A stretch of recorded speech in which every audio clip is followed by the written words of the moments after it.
Okay, beta, good afternoon everyone. Today we will do some extra question from chapter Congruence of Triangles.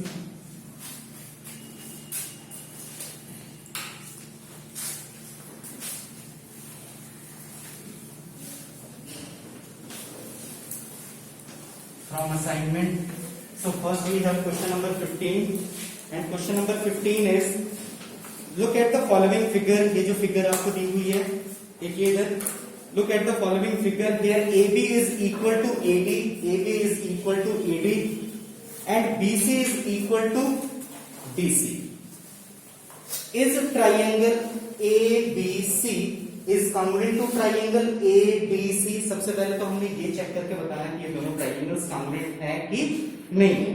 If so, state the condition and also show that angle B is equal to angle D. तो जब पहले अगर congruence होगा तभी हम show कर सकते हैं कि एंगल बी एंगल डी के इक्वल है. क्लियर? तो पहले हम क्या शो करेंगे कि ये दोनों ट्राइंगल कॉन्ग्रुएंस है. तो उसके लिए हम सबसे पहले लेंगे triangle ABC. In triangle ABC and triangle ADC. अब इन दोनों ट्राइंगल में देखो एबी किसके इक्वल है? AB is equal to AB, क्योंकि ये ऑलरेडी गिवन है. AC is equal to AC. क्यों? Because this is common, right? This is common. And BC is equal to DC. This is also given. Clear? तो कौन सा criteria यहाँ पे use हो कॉन्ग्रुएंस का? SSS congruence rule. Therefore, by SSS congruence rule,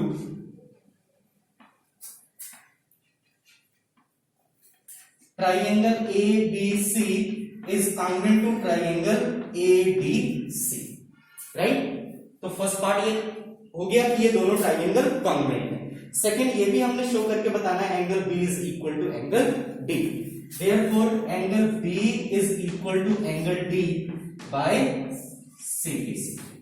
जब ये दोनों ट्राइंगल्स कॉन्ग्रुएंट हैं तो एंगल B जो है वो किसके इक्वल होगा? एंगल D के बाय CDC. क्लियर? ये क्वेश्चन नंबर 15 आपका complete. Next is question number 18. In the given figure, ये फिगर दी हुई है आपको. AX perpendicular to, this is AX perpendicular to BC. किस पे परपेंडिकुलर है? BC के. And AB is equal to DC. AB is equal to BC. ये दोनों साइड इक्वल है. X is the midpoint of BC. This is X is the midpoint of BC. अगर ये X midpoint है BC का तो CX किसके equal होगा? BX के. Clear? Show that triangle ABX is congruent to triangle BCX by RHS congruence condition. ठीक है? कौन सा कंडीशन में यूज करना है? RHS. And also complete the following. Angle A किसके इक्वल है? एंगल B किसके इक्वल है? ठीक है, उसे भी हमने कंप्लीट करना है. तो फर्स्ट हम करेंगे इन दोनों ट्राइंगल्स को कॉन्ग्रुएंट शो करेंगे. उसके लिए देखिए ये इन दोनों ट्राइंगल में triangle ABX and triangle DCX. इसमें ये एंगल देखो, angle AXB is equal to angle DXC. क्यों इक्वल होंगे? Because of vertically opposite angles. Clear? और ये एंगल 90 डिग्री का है तो ये एंगल भी कितने डिग्री का होगा? 90 डिग्री का. So first of all angle AXB is equal to angle DXC, vertically opposite angle and hence each 90 degree. क्यों? क्योंकि ये एंगल 90 का तो ये भी एंगल 90 डिग्री का होगा. तो फर्स्ट कंडीशन आ गई RHS रूल के according right angle. Second AB is equal to DC. This is already given. ठीक है? और ये दोनों राइट एंगल ट्राइंगल का क्या हो गया? हाइपोटेन्यूज. ठीक है? Next is BX is equal to CX. Because यहां पे रीजन आपने मेंशन करना है X is the midpoint of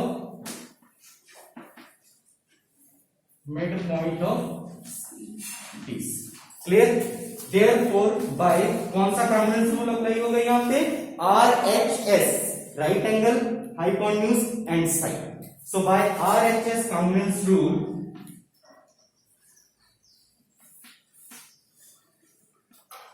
triangle ABX is congruent to triangle DCX.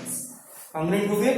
उसके बाद हमने ये भी कंप्लीट करना है कि एंगल A जो है वो किसके इक्वल है और एंगल B जो है वो किसके इक्वल है। जब ये दोनों ट्राइंगल्स कॉन्ग्रुएंट हो गए तो एंगल A किसके इक्वल होगा, एंगल B के, एंगल B किसके इक्वल होगा, एंगल C के by CPC। So angle A is equal to angle D and angle B is equal to angle C by CPC, right. तो ये question number 18 आपका complete हो। Next is question number 19. Show that the two triangles shown, that is triangle ABC and triangle ZYX are congruent. इन दोनों triangle को हमने show करना है कि ये दोनों ट्राइंगल्स क्या हैं, कॉन्ग्रुएंट है, राइट। उसके बाद आपने ये भी लिखना है कि right all the 6 element of one triangle with the corresponding elements of the other triangle. दोनों के आपने 6 एलिमेंट्स जो हैं वो भी मेंशन करते हैं। तो फर्स्ट हम ये शो करेंगे कि दोनों ट्राइंगल्स कॉन्ग्रुएंट हैं। So first of all taking triangle, in triangle ABC and triangle ZYX। अब देखो AB किसके इक्वल है, AB is equal to ZY, each 5.2 centimetre. उसके बाद BC is equal to YX, each 4.8 centimetre. उसके बाद AC is equal to ZX, each 6.7 centimeter. Therefore, by SSS congruence rule, triangle ABC is congruent to triangle ZYX. तो first ये proof हो गया कि ये दोनों ट्राइंगल्स क्या है, कॉन्ग्रुएंट है। जब कॉन्ग्रुएंट है तो हमने ये भी मेंशन करना 6 element of one triangle with the corresponding elements of other. जब ये ट्राइंगल कॉन्ग्रुएंट है तो एंगल A किसके कॉरेस्पॉन्ड्स होगा, एंगल Z के। So angle A corresponds to angle Z, angle B corresponds to angle Y, angle C corresponds to angle X। तो ये angle हो गया, हमने साइड भी मेंशन करनी है। AB साइड किसके कॉरेस्पॉन्ड्स होगी, इस ट्राइंगल के, ZY। BC corresponds to YX and AC corresponds to ZX. So these are the required 6 elements of one with the corresponding elements of the other. Next is question number 20. In the given figure, triangle EFG is an isosceles triangle with EF is equal to GF। ठीक है, ये दोनों sides क्या हैं, equal है।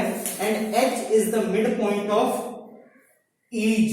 जब H इसका mid point है तो EH किसके इक्वल होगा, GH के। Show that triangle EHF is congruent to triangle GHF।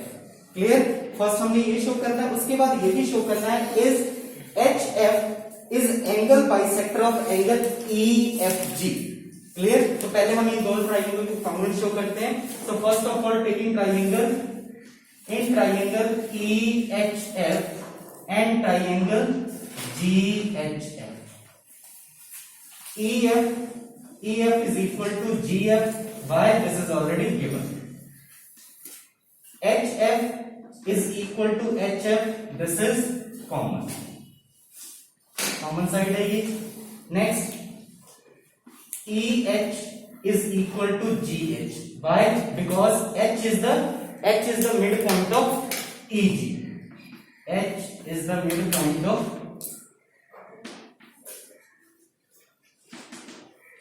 EG. Therefore, by कौन सा कॉन्ग्रुएंस रूल यहाँ पे अप्लाई होगा, SSS congruence rule. So by SSS congruence rule, triangle EHF is congruent to triangle GHF। ठीक है, congruent हो गए। उसके बाद हम ये शो कर सकते हैं, जब ये कॉन्ग्रुएंट हो गए तो ये एंगल इसके इक्वल होगा by simplicity. Therefore angle EFH is equal to GFH। EFH is equal to GFH। जब ये दोनों एंगल्स इक्वल हो गए इसका मतलब क्या है, what does it imply? It implies that HF is bisector of angle EFG. So it implies HF is bisector of angle EFG. Right? तो ये क्वेश्चन नंबर 20 आपका।